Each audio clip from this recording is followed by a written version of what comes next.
Oh, it's Hoople's cat!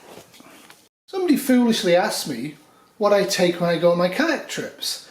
So Kitty's away for a couple of days enjoying a play and staying in a really nice hotel.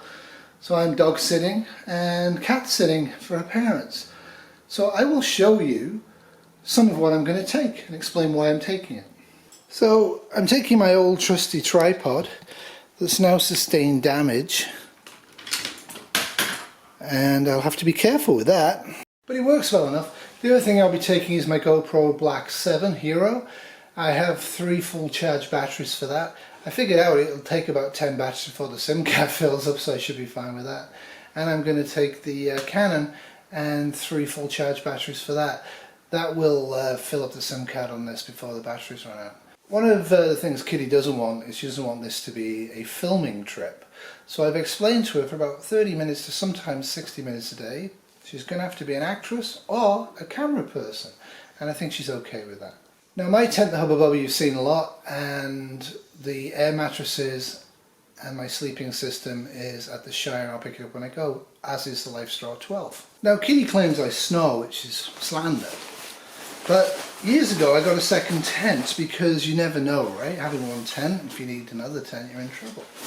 And this tent here is also from MSR, and this is also a 2-person tent, and this is the Elixer 2. As you can see, it's about 50% bigger than my tent. So because I haven't used this for years and years and years, one of the things I'm going to do today is I'm going to put it up.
It's ready to go.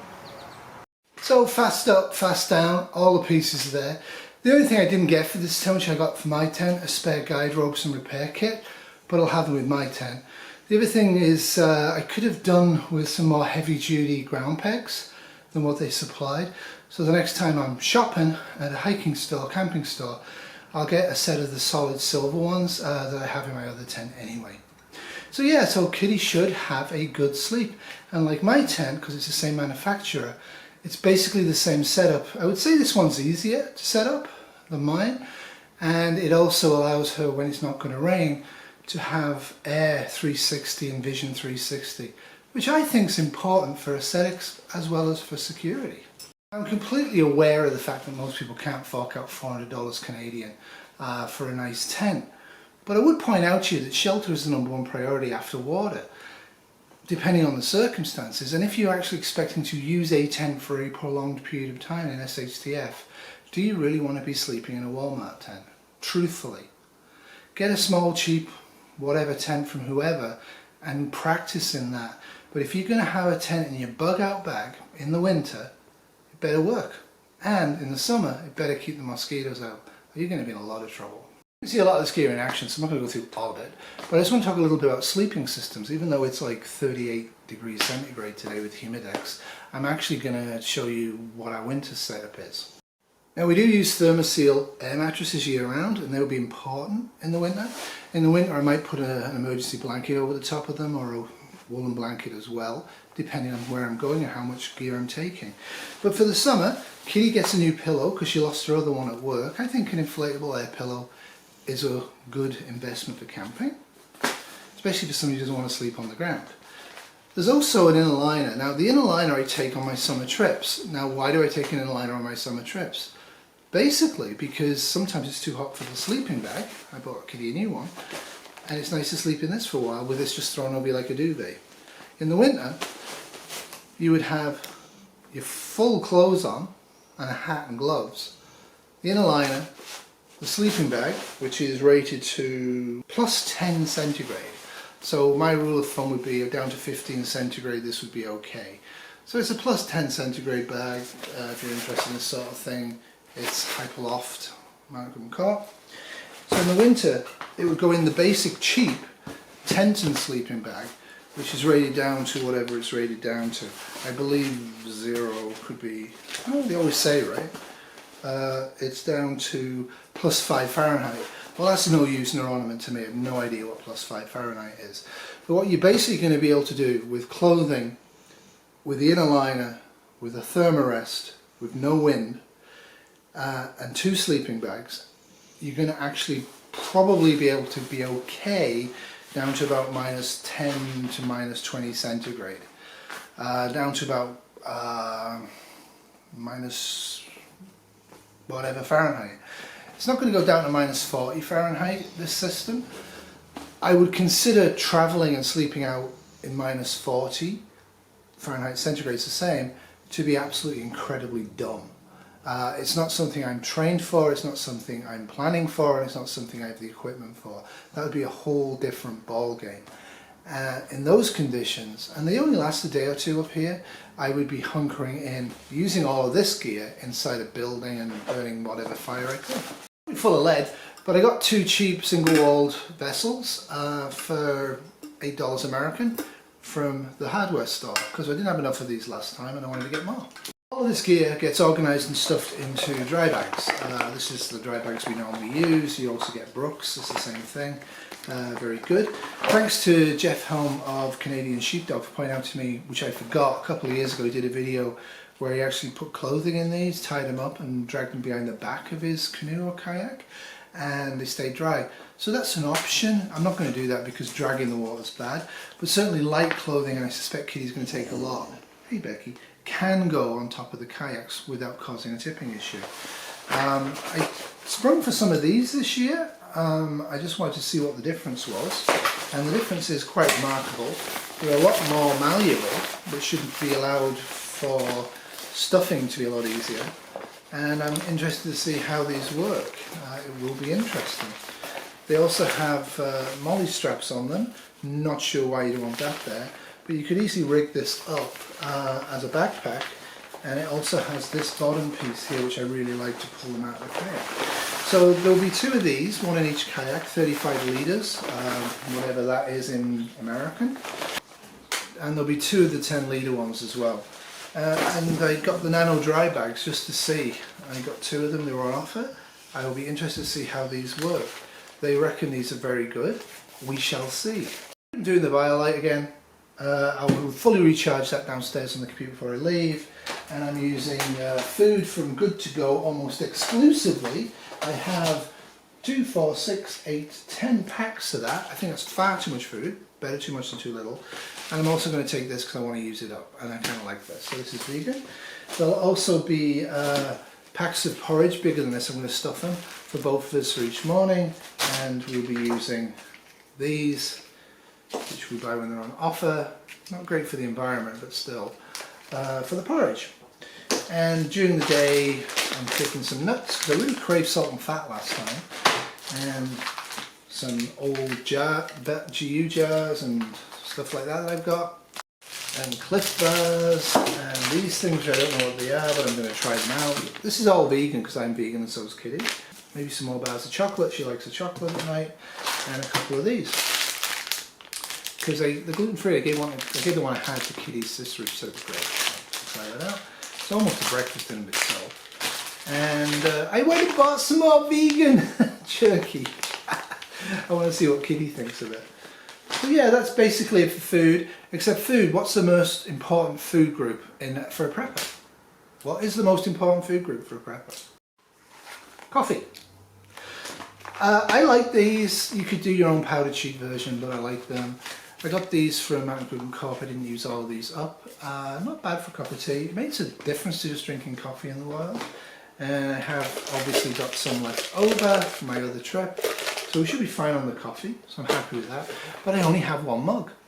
I don't, of course, I have two of these, but the brother-in-law's got one. So that's fair enough. And because we're not putting these on fire, I don't care about them being enameled. So I actually decided, it was on sale, to get Kitty one, and it's a bit smaller. So I have a feeling I'll be ending up with this, and she'll be ending up with this for the coffee. So lights, I'm definitely taking this again, which I'm going to persist in calling the moon globe. It's not called that, but the round globe. I think this was a really nice idea, especially when we're going to have two tents separate, for Kitty to be able to have some control on external lights. I think it's important. I'm of course taking this again from BioLite, and you can recharge this, and you can also plug the moon globes into it and other things. And I'll make sure that's fully charged up. And I'm going to break out my one for Kitty, take it out of the box, make sure it works, fully charge it up. So we'll have one of these each. And of course you can just hang these in the tent as well. And you can have one side at both sides, and you can dim it. And you also use it as a flashlight, you can also signal, which is important. It's depending, I have a lot of space, so I'm hoping I have a lot of space. So I'm actually going to do my first ever field test on something I got about 5 years ago. This is 1200 milliamps or whatever it is, and it is a solar powered BioLite stand. Kind of interested to see how this works. I'm also going to charge this up because, being me, I sprung for the ones with the battery pack. So we'll have way enough power, that's for sure. So we're using the LifeStraw 12 mission, and this is a reserve water supply. And we can also boil water on the BioLite. To get started, I'm going to take some of the BioLite capsules as well, because they do have BioLite in. Also Kleenex and lots of Bics. And I'm going to take a big ferro rod because I like them big. My pocket box because it needs to get some use. Numerous people tell me this stuff's great. I tried it twice, it was a failure for me. I'm going to try a new package of this, and I'm going to do what people said. I'm going to put it on a piece of wood and make a little pyramid of it, and then we'll see if we can light it with a match. We'll see if it actually works. Stay tuned. I won't be doing too much of this. They do claim a 5-year shelf life here, so, and it's supposed to be military grade, and it's supposed to burn for 5 to 7 minutes at 1000 degrees. And it's supposed to burn in wind speeds up to 30 miles per hour, which is about 50 kilometers, and wet wood. I had dry wood, and some of the days when I was lighting this, it was not 50 kilometer winds. It was lower than that. Not a huge fan of these, but I do have them. We'll see how these go. These are the ones I got on offer because they were dead cheap, which is always a bad idea because it probably means they don't work very well. But you can actually tilt these, which is kind of the important part of these, yeah. So you can tilt these, so I'm kind of pleased with that.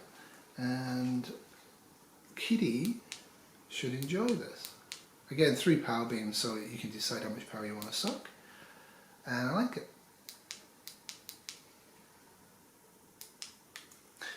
These take AAA batteries, so I'll take some spare AAA batteries. I do have rechargeable AAA and AA and C and D cell batteries designed to use off-grid if the power is out. But unfortunately, they're actually in a Faraday cage, which is where they should be. And every so often I'll dig through the Faraday cage and get out everything, I'll make sure it works and recharge it and then put it back in. And I don't really want to do that today, so I'm not going to. Because I love Kitty and I don't want her to kill me, I actually got one of these on sale. I don't think they're really worth a damn. I've made it semi-watertight, we'll go in a dry bag and hopefully she'll enjoy it. and that's what you can do with it. I do like the fact that you can use a USB cable with this, because I'm going to have way enough power with the BioLite that even if the batteries run out, which they probably won't, over a 5-day trip, you could probably still use this. These aren't very good because it's not very powerful for obvious reasons, but the other reason is we're probably going to be facing 100% humidity. As soon as you get to about 100% humidity, this sort of helps, but not that well. Defense, I'll be carrying my book. After I've sharpened it today and cleaned it up a bit, it's showing signs of working for a living. Got up shiny nice knives. And Kitty, I decided that Kitty's knife, her defense that she'll be carrying on her belt, will actually be a really nice Mora that Steve Foco got for her. And I think it's time we use this for Kitty again. It's been since last summer and she needs to get familiar with knives. The other thing we use for defense is a bear flare and banger, very, very loud, single use obviously. I would really reserve this for mortal danger or a bear coming close to me not leaving. Bear spray, and in here I have bear bangers and bear flash. Obviously not as super duper as this, but there you go. So I will be taking bug jackets and I will be taking my dragonfly. I have to try and figure out what I did with Kitty's. But I'm not going to be careful with the environment. I'm actually going to take this with me. This works well, it's been years old. We won't use this if we don't have to, but frankly Kitty's sister says the deer flies are going mental up in the Shire right now and I don't want to get bitten to death, and I'm not going to. Toilet roll, wet wipes, blah blah blah, toothbrush and all that sort of stuff, but be careful around the camp. I decided to upgrade because these were on sale as well. You can get good sales in August. So I got some nice kayak gloves, large for me and medium for Kitty, and we'll be interested to see how these compare to the fingerless ones. It's a really hot day, I might go with the fingerless ones that I have myself that Kitty got me. I also got these for Fiona and for Wally. They got a pair each because they like to kayak as well, and these are really reinforced in the areas that I want them to be. And I don't really particularly want to get blisters. I had that last year the first day, it was horrible. These are also neoprene and waterproof. So these actually would be good for rooting around in stuff, and they have nice textured fingers. First aid kit, bivy bag, all of that life support stuff's coming. I don't think I actually showed you guys this, maybe next year. And what else? Yeah, reading material. So my reading material will be, I have to get to know my trees and I have to get to know my weather a lot better. I'll also be taking the 3rd trilogy book from the Chinese author that I'm reading on the 3-body problem. I'm really enjoying that. Well, that's it for me.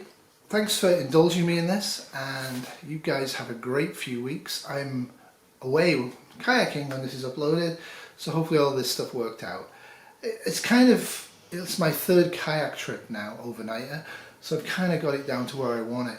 It's going to be interesting to see how the dynamic changes and how the equipment needs to change and the food needs to change with a second person with me. But I am really looking forward to introducing kayak overnight camping to Kitty. Remember, in SHTF, if you don't prepare, you might as well not bother. Doodles!